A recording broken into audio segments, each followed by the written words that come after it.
देखो बेटा, 9th class math का चौथा चैप्टर आप लोगों का, ठीक है।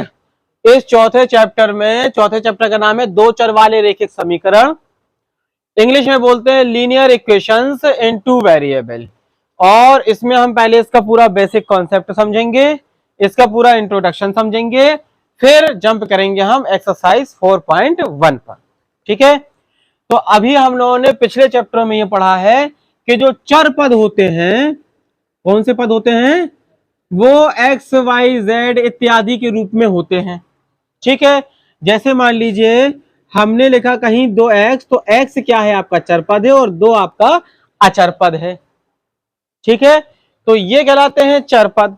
हालांकि एक्स वाई जेड अकेले चर पद नहीं होते, यू टी वी एस इनको भी चर पद के रूप में लिया जा सकता है। जैसे अगर हम कहीं लिख दें 3u प्लस 4v, तो इसमें v और u कैसा पद है, चर पद है, ठीक है। तो पहले हमने पढ़े थे इससे पहले एक चर वाले रैखिक समीकरण। कौन से, एक चर वाले रैखिक समीकरण। एक चर वाले रैखिक समीकरण। तो एक चर वाले रैखिक समीकरण क्या होते हैं, जरा बात को समझो। एक चर वाले जिसमें एक ही चर आए, जैसे मान लीजिए हमने कह दिया 2x माइनस 10 बराबर 0, तो ये एक चर वाला रैखिक समीकरण है। क्यों है, क्योंकि इसमें सिर्फ चर पद के रूप में x अकेला आया, चर पद के रूप में x अकेला आया, सिर्फ एक ही चर पद आया, इसलिए ये एक चर वाला रैखिक समीकरण है। रैखिक समीकरण क्यों है, क्योंकि चर पद के ऊपर अधिकतम घात 1 है, चर पद के ऊपर अधिकतम घात 1 है, इसलिए ये रैखिक है, ठीक। अगर हम इसका हल देखें तो 2x बराबर कितना आएगा, 10 को हमने ट्रांसफर कर दिया दूसरे तरफ, और x बराबर कितना आएगा, 10/2। गुणा वाली संख्या भाग में चली जाती है, भाग वाली संख्या गुणा में चली जाती है, प्लस वाली माइनस हो जाती है, माइनस वाली प्लस हो जाती है। तो इसका रिजल्ट कितना आया, इसका रिजल्ट आया 5। कितना आया, 5। तो x का मान 5 निकला। 5 के अतिरिक्त इसका मान और कुछ नहीं हो सकता, इसलिए ये कहते हैं कि एक चर वाला जो रैखिक समीकरण होता है उसका सिर्फ और सिर्फ अद्वितीय हल होता है। कैसा हल होता है, अद्वितीय हल होता है। अद्वितीय का मतलब एक हल के अलावा और कोई हल नहीं आ सकते, इसका हल 5 के अतिरिक्त कोई भी नहीं हो सकता, ठीक। जैसे हम अगर और समझें तो यहां पर देखो, जैसे मान लीजिए हमने लिखा x माइनस 7 बराबर 3, ये बोलो एक चर वाला है कि दो चर वाला है, क्योंकि अकेला x आया है, एक चर। रैखिक है कि द्विघात है, रैखिक है, क्योंकि एक घात है। अगर दो घातें हो द्विघात है, तीन घात हो त्रिघात है, चार घात हो चतुर्घात है। पिछले चैप्टर में हमने पढ़ा है, दूसरे चैप्टर में बहुपद वाले में। तो अगर हम 7 को उस पक्ष में ले जाएंगे तो कितना हो जाएगा, 3 धन 7 बराबर क्या आ जाएगा, 10। देखो 10 के अलावा कुछ नहीं निकलेगा ना, x का मान 10 ही आएगा इसमें। इसका मतलब इसमें अद्वितीय हल है। अद्वितीय हल का मतलब होता है केवल और केवल एक हल आना, ठीक। अब हम बात करते हैं दो चर वाले रैखिक समीकरणों की। दो चर वाले रैखिक समीकरण क्या होते हैं, दो चर वाले रैखिक समीकरण होते हैं जैसे हम लिखें x प्लस वाई बराबर 7, तो देखो x कैसा है, चर पद है, y कैसा है, चर पद है, तो इसमें दो चर पद आ गए। भैया x पे घात कितनी है, 1 है, y पे घात कितनी है, 1 है, तो दोनों रैखिक हैं। तो ये दो चर वाला रैखिक समीकरण कहलाया, दो चर वाला रैखिक समीकरण कहलाया, ठीक है। तो इसको हम व्यक्त करते हैं a1x plus b1y plus c1 बराबर 0, ऐसा लिखते हैं हम दो चर वाला रैखिक समीकरण। यानी देखो यहां पर x आया, यहां पर y आया, x का गुणांक a1 है, x में गुणा के रूप में कौन लगा है, a1, तो x का गुणांक क्या है, a1। y में गुणा के रूप में कौन लगा है, b1, तो y का गुणांक क्या है, b1। अचर पद क्या है, c1, क्योंकि इसमें कोई चर पद नहीं लगा। क्लियर है बात। तो इसके गुणांक a1 b1 कहलाएंगे। अच्छा, a1 बराबर, a1 कभी भी 0 नहीं हो सकता और b1 कभी भी 0 नहीं हो सकता। मान लो a1 0 हो जाए, मान लो a1, तो 0 का गुणा x से करोगे तो क्या आएगा, 0 आएगा। 0 आएगा तो ये क्या बचेगा, b1y प्लस c1 बराबर 0। ये तो बन गया एक चर वाला रेखिक समीकरण। तो दो चर वाले रेखिक समीकरणों में x और y के गुणांक कभी भी 0 नहीं हो सकते। अगर हो जाएंगे तो वो दो चर वाला रेखिक समीकरण नहीं कहलाएगा, बल्कि एक चर वाला रेखिक समीकरण कहलाएगा। इतनी बात क्लियर हो गई। अब हम बात करते हैं क्या, अब हम बात करते हैं कि मान लो अगर दो समीकरणों की तुलना कराना हो हमें, तो दूसरे समीकरण को हम व्यक्त कर लेंगे a2x plus b2y plus c2 बराबर 0 से। तीसरा समीकरण आ जाए तो a2 b2 c2 के स्थान पे a3 b3 c3 कर लेना। चार इक्वेशंस आ जाएं, a4 b4 c4 कर लेना। इतनी बात समझ में आ गई। अब जरा एक बात और सुनो, तो मान लीजिए हमारे पास में एक दो चर वाला रेखिक समीकरण x प्लस वाई बराबर 7 है। अब हम चेक करते हैं कि इनके हल कितने हो सकते हैं, इनके हल क्या हो सकते हैं। अच्छा एक बात बताओ, हल का मतलब क्या होता है? हल का मतलब ये होता है कि लेफ्ट हैंड साइड और राइट हैंड साइड का मान बराबर आए, लेफ्ट हैंड साइड और राइट हैंड साइड का मान क्या आए, बराबर आए। तो एक बात बताओ, अगर हम x बराबर 1 रख दें, x बराबर क्या रख दें, तो यहां रखो 1, धन का है y बराबर में है 7, तो y बराबर क्या आएगा, 1 घट जाएगा 7 से, y बराबर क्या आएगा 6। तो इसके हल कितने आए, 1,6 इसके हल आए। बोलो, x का मान 1 रखो, y का मान 6 रखो, बराबर में 7 पाओगे। देखो 1 धन 6, 1 धन 6 बराबर क्या जाएगा 7। तो इसका हल क्या हुआ, 1,6 इसका हल है या नहीं है। अच्छा x बराबर 2 रखो, देखे जरा 2 रखा हमने x के स्थान पे, y के स्थान पे y रखा और 7 के स्थान पे 7 रखा। अब हम 2 को उस पक्ष में ले जाएंगे तो माइनस का हो जाएगा, 7 में से 2 घट जाएगा, 5 बचेगा।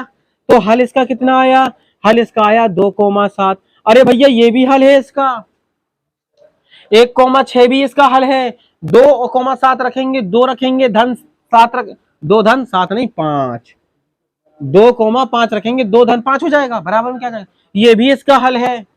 और रखेंगे और आएंगे, और रखेंगे और आएंगे, और रखेंगे और आएंगे, जितने रखते जाओ चले आएंगे। देखो कैसे, मान लो 3 रखा तो भैया 3 करो प्लस y करो बराबर में 7 करो, y बराबर देखोगे तो 3 में 7, 7 से 3 घट जाएगा, 4 आ जाएगा।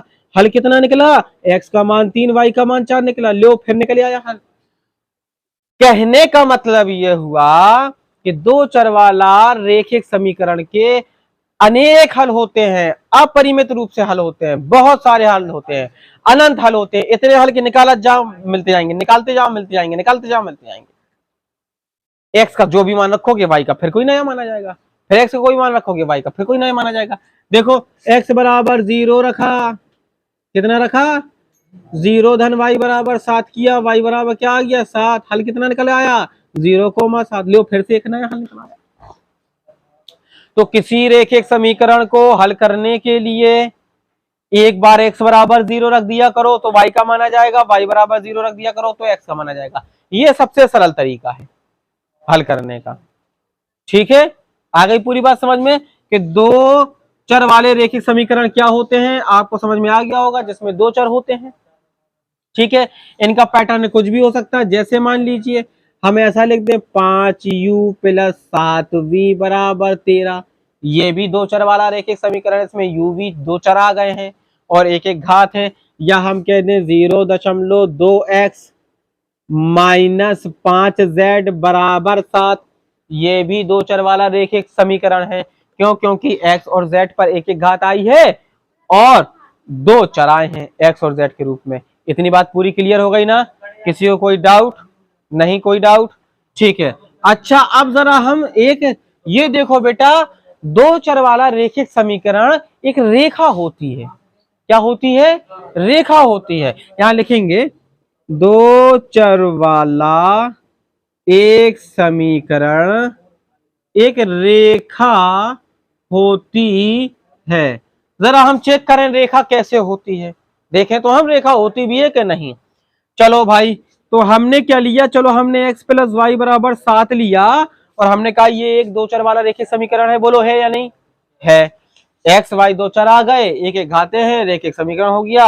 अच्छा, अब हमें एक बात बताओ, अगर मान लो हमने x बराबर 0 रखा, हम लिखे यदि x बराबर 0 हो तो 0 रखेंगे x का मान, यहाँ आएगा y बराबर 7, y बराबर क्या आएगा 7 आएगा, तो हल इसका कितना आ जाएगा बेटा, x का मान 0 रखने पर y कितना आया, तो इसका हल कितना आया 0,7। एक लाइन बनाने के लिए, यहां पर हमें एक लाइन बनाना हो, अगर हमें दो बिंदु मिल जाए तो हम एक लाइन बना सकते हैं पटरी की सहायता से। तो एक लाइन बनाने के लिए दो बिंदु चाहिए, एक बिंदु को निकाले। अभी हमने x बराबर 0 करा, अब हम y बराबर 0 कर दें। y बराबर 0 हो तो x के स्थान पे x रखो, y के स्थान पे 0 रखो, बराबर में रखो 7, तो x बराबर क्या आएगा 7। तो हल कितना आया, हल में पहले हम x का मान रखते हैं, बाद में कॉमा लगा के y का मान रखते हैं, यही तो कल सिखाया था निर्देशांक ज्यामिति में कि निर्देशांक कैसे रखे जाते हैं, पहले x फिर y। x का मान आया 7, y का रखा था 0, देखो ये हल आ गया। अब देखो ऐसे सिखाया था कल, ये x अक्ष होती थी, ये x डैश होती थी, ये y एक्सेस होती थी, ये y डैश होती थी। अब यहां पर 1 2 3 4 5 6 7, 1 2 3 4 5 6 7, ये माइनस के रहेंगे, 1 2 3 4 5 6 7 8, ये सब प्लस के रहेंगे, 1 2 3 4 5 6 7, ये सब माइनस के रहेंगे। ठीक, 0,7, x पे चलना है 0 और y पे चलना है 7, ना यहां जाना ना यहां जाना, x पे जाना ही नहीं है, y पे 7, 1 2 3 4 5 6 7, यहां पहुंच गए, तो ये वाला बिंदु कहां आएगा 0,7 आएगा। एक बात और याद रखना, मोस्ट इंपोर्टेंट बात वो ये है कि जब भी कभी निर्देशांक में x का मान 0 या y का मान 0 हो तो वो निर्देशांक हमेशा अक्षों पर आते हैं, वो निर्देशांक हमेशा अक्षों पर आते हैं। यहां पर देखो 0,7, 0 एक निर्देशांक 0 है इसका, अगर x निर्देशांक 0 है तो वो निर्देशांक y अक्ष पे आता है, और y निर्देशांक 0 है वो निर्देशांक x अक्ष पर आता है। देखो x पर कितना चलना है 7, x पर कितना चलना 7, 1 2 3 4 5 6 7, और y पे चलना ही नहीं है, देखो y निर्देशांक 0 था तो x पर आया। अब अगर हम पटरी रख के इसे मिलाएंगे तो ये क्या बनेगी, एक रेखा, क्या बनेगी, तो एक दो चर वाला रेखीय समीकरण एक रेखा कहलाती है। अब आ गई बात समझ में कि दो चर वाला रेखीय समीकरण से क्या मिलता है, हमें एक रेखा मिलती है। ये 0,7 है, ये 7,0 है, ये वाला बिंदु। ठीक, अब इनके समाधान कैसे करते हैं, एक्सरसाइज 4.1 पर चलते हैं। तो अभी हम नेक्स्ट टॉपिक में मिलते हैं, एक्सरसाइज 4.1।